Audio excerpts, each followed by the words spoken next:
नमस्कार, मैं रवीश कुमार। आदि पुरुष के मनोज पुरुष ने एक बयान दे दिया है। आज तक चैनल पर कहा है कि बजरंगबली भगवान नहीं है, हमने उन्हें भगवान बनाया है। ये मनोज पुरुष के श्री वचन हैं। कोई नास्तिक कहे कि ईश्वर का अस्तित्व नहीं है तो बात समझ में आती है, लेकिन दिन रात आस्था के नाम पर ललकारने वाले एक दिन कहने लग जाएं कि बजरंगबली भगवान नहीं है, हमने उन्हें भगवान बनाया है, तो इसलिए भी चुप रहना चाहिए कि मनोज मोदी सिस्टम के खास आदमी हैं। अगर नहीं होते तो इस विवाद के बाद सूचना प्रसारण मंत्रालय मनोज को गोवा में होने वाले अंतर्राष्ट्रीय फिल्म समारोह के लिए मनोनीत नहीं करता। मनोज को प्रसून जोशी के साथ स्टीयरिंग कमेटी का सदस्य बनाया गया है।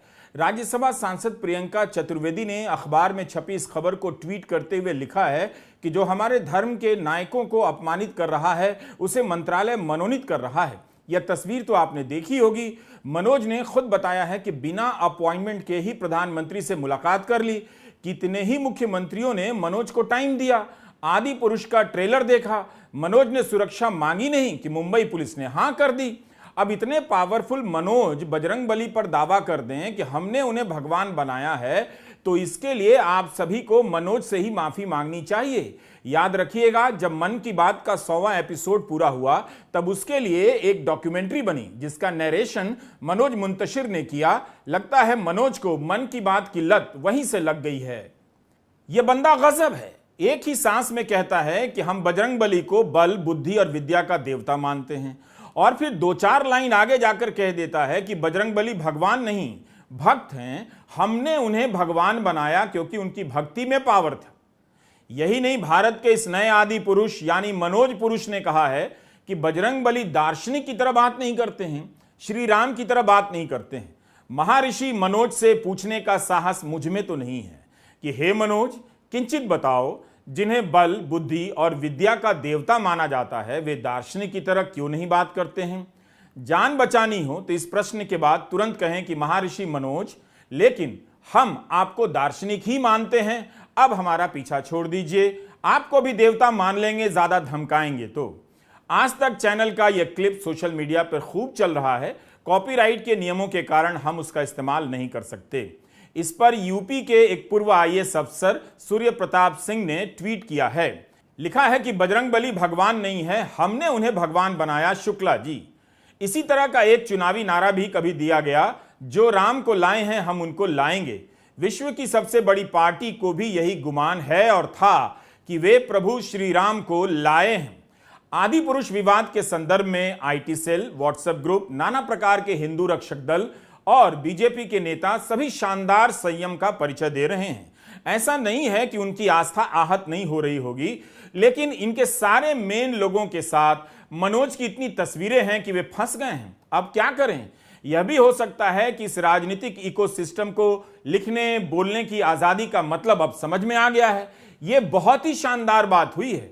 अगर हुई है तो कुछ भी लिखने और बोलने की आजादी का असली भोग मनोज ही कर रहे हैं, वरना जितना उन्होंने कहा है, अगर ऑल्ट न्यूज के मोहम्मद जुबैर ने बोल दिया होता तो देश के कई राज्यों में एफआईआर हो गई होती और मनोज के समर्थक लोग खतरा खतरा चिल्लाने लग जाते। जुबैर को एक गुमनाम ट्विटर हैंडल हनुमान भक्त की शिकायत पर गिरफ्तार कर लिया गया था। उस हैंडल ने बजरंगबली के अपमान का हवाला देते हुए दिल्ली पुलिस से ट्वीट में शिकायत कर दी और कार्रवाई की मांग कर दी, जबकि जुबैर का ट्वीट 1983 की फिल्म किसी से ना कहना का एक फ्रेम था और 4 साल पहले पोस्ट किया गया था। 8 महीने पहले चालू किए गए उस हैंडल से सिर्फ यही एक ट्वीट किया गया, लेकिन दिल्ली पुलिस ने फौरन कार्रवाई करते हुए शिकायत के 1 हफ्ते के भीतर जुबैर को गिरफ्तार कर लिया। मीडिया रिपोर्ट में देखिए तो अभी तक पता नहीं है कि हनुमान भक्त हैंडल से किसने ट्वीट किया था। यही फर्क है मनोज मुंतशिर होने में और जुबैर होने में, जो किसी प्यू फ्यू रिसर्च में नहीं आता है।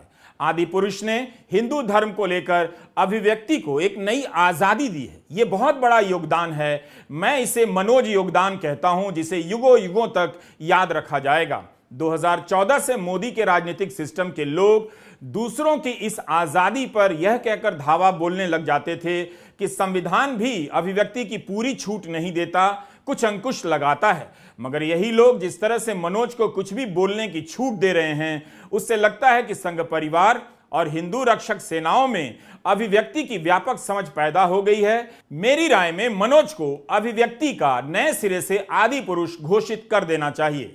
मनोज मुंतशिर ने कहा है कि बजरंगबली भगवान नहीं है, हमने उन्हें बनाया है। ये उनके बोल हैं। उनकी इस अभिव्यक्ति की आजादी की रक्षा होनी चाहिए और मुंबई पुलिस ने सुरक्षा प्रदान कर शानदार काम किया है। दिल्ली पुलिस की तरह जुबैर को गिरफ्तार नहीं किया है। सिस्टम के आदमी को बचाना हर किसी का कर्तव्य होना चाहिए, वरना उसके प्रकोप से अफसर नहीं बच पाएगा। इसे व्यंग्य भी समझें और यह भी जान लें कि ज्यादा सीरियस होंगे तो बीमार पड़ जाएंगे। इन दिनों गीता प्रेस को गांधी शांति पुरस्कार देने पर विवाद हो रहा है। गांधी के आदर्शों पर चलते हुए शांति कायम करने में गीता प्रेस की क्या भूमिका है? खैर, हम इस विवाद पर इस वीडियो में समय नहीं गंवाना चाहते हैं। आपको गीता प्रेस के इस कल्याण अंक की एक कॉपी दिखाना चाहते हैं। इसे गीता प्रेस ने ही छपवाया है, छापा है और इसका नाम है हनुमान अंक। तो गीता प्रेस द्वारा प्रकाशित इस हनुमान अंक के बारे में मनोज मुंतशिर को बताना चाहता हूं। यह अंक मेरे पास कई वर्षों से है। इसके पेज नंबर 24 पर लिखा है कि लक्ष्मण, देखो यह व्यक्ति ब्रह्मचारी के वेश में कैसा सुंदर भाषण करता है। अवश्य ही इसने संपूर्ण शब्द शास्त्र बहुत प्रकार से पढ़ा है। इसने इतनी बातें कही किंतु इसके बोलने में कहीं कोई भी अशुद्धि नहीं आई। फिर अगले पैराग्राफ में है, वाल्मीकि रामायण में तो श्री राम ने यहां तक कहा है कि इसने अवश्य ही सब वेदों का अभ्यास किया है, नहीं तो यह इस प्रकार का भाषण कैसे कर सकता है। तो आपने देखा कि बजरंगबली की विद्या और विनम्रता की कितनी तारीफ है, उनके भाषण देने की कितनी तारीफ है। प्रभु श्री राम ही बजरंगबली की तारीफ कर रहे हैं, लेकिन संवाद लिखने वाले मनोज कह रहे हैं कि बजरंगबली दार्शनिक की तरह बात नहीं करते हैं। समाचार एजेंसी ANI से मनोज ने कहा कि मैं ब्रह्मा नहीं हूं कि मैंने कलम उठाई, लेखनी से जो लिख दिया वही विधि हो गई। बोल भी रहे हैं और सफाई भी दिए जा रहे हैं। कह रहे हैं कि मैं बजरंगबली को समझने का प्रयास कर रहा हूं। गजब ही है मनोज को गीता प्रेस का यह हनुमान अंक पढ़ना चाहिए और गीता प्रेस वालों को भी मनोज के इस बयान पर कोई टिप्पणी देनी चाहिए। यही नहीं, फिल्म रिलीज से एक दिन पहले दैनिक भास्कर को इंटरव्यू देते हैं और कहते हैं कि आदि पुरुष नई पीढ़ी की रामायण है। यही नहीं, आदि पुरुष और रामायण में फर्क पूछा गया तो उनके दिए जवाब के अनुसार केवल आधुनिक VFX का फर्क है। जब विवाद हुआ तो कहने लग गए कि हूबहू रामायण नहीं है, प्रेरित है। अब कहते हैं कि बजरंगबली को समझने का प्रयास कर रहा हूं। 19 जून के वीडियो में हमने आपको बताया कि नेपाल में काठमांडू समेत कुछ शहरों में सीता के भारत की बेटी बताए जाने पर ऐतराज करते हुए हिंदी फिल्मों को बैन कर दिया गया। आज खबर आई है कि निर्माता टी सीरीज ने काठमांडू के मेयर और नेपाल के फिल्म बोर्ड को माफी मांगते हुए पत्र लिखा है कि अगर नेपाल के लोगों की भावनाओं को ठेस पहुंची है तो हम माफी मांगते हैं, हमारा ऐसा कोई इरादा नहीं। जिस वाक्य से आपको आपत्ति है उसमें सीता माता के बारे में बात नहीं हो रही थी, पर भारत की सभी बेटियों की बात हो रही थी। कमाल है। साथ ही हम कहना चाहते हैं कि भारतीय होने के नाते हमारे लिए दुनिया में सभी स्त्रियों का सम्मान सर्वोपरि है। ये और कमाल है। ये क्या फिल्म बनाकर लाए हैं? संवाद बदल रहे हैं तो कभी माफी मांग रहे हैं, वो भी दूसरे देश से कम भाजपा और IT सेल के लोगों को खुलकर मनोज की अभिव्यक्ति की इस आजादी की रक्षा करनी चाहिए। नेपाल से माफी मांगने के बाद अब वैसे बच भी क्या जाता है। 2014 के बाद ऐसे कई किरदार टीवी चैनलों के जरिए खड़े किए गए। अगर आप यह सोचते हैं कि मैं ऐसे व्यक्ति पर विश्लेषण क्यों कर रहा हूं तो आपकी बात पूरी तरह से गलत नहीं मगर अधूरी है। होता क्या है कि ये लोग टीवी के जरिए दिन रात अनाप शनाप फैलाते रहते हैं, दूसरे धर्म के लोगों को ललकारते रहते हैं। अपने धर्म के नाम पर आदि पुरुष के विवाद ने यह दिखा दिया कि इनका अपने धर्म के प्रति कितना आदर है और ज्ञान है, आपने देख लिया। इसलिए ऐसे लोगों पर कभी कभी बात जरूरी है। वैसे हमने बहुत मेहनत से लू पर एक रिपोर्ट बनाई है, वो भी जरूर देखिएगा। बैन करो, बैन करो, बैन करो, आदि पुरुष बैन करो, बैन करो। मनोज को खतरा किससे है? क्या उन हिंदू रक्षक दलों से है जिनसे दूसरों को हमेशा खतरा रहता है, जिनके लिए कभी मनोज या वे मनोज के लिए खड़े हो जाते हैं? यह मनोज को साफ करना चाहिए कि उन्हें जान का खतरा किस हिंदू संगठन से है। ठीक है कि इन संगठनों ने फिल्म का विरोध किया, मगर यह विरोध प्रतीकात्मक और अहिंसक ही रहा। इसकी तारीफ की जानी चाहिए ताकि इन संगठनों को आगे से याद रहे कि कभी ऐसा वक्त आए तो वे हिंसक ना रहें और इसी तरह का प्रदर्शन करें जो देखने में भी अच्छा लगता है। आदि पुरुष के सीन और संवाद और मनोज के आलतू फालतू बयान को लेकर विवाद हुए हैं, बहस भी हुई है, जरूर छिटपुट विरोध प्रदर्शन भी हुए हैं, मगर मनोज ने जान के खतरे को कुछ बढ़ा चढ़ाकर पेश कर दिया। इस बीच आदि पुरुष ने दुनिया भर में 340 करोड़ की कमाई कर ली है। एक घटिया फिल्म इतनी कमाई कर सकती है, यह वाकई शानदार घटना है। भीड़ अच्छी फिल्म थी मगर लोग देखने नहीं गए।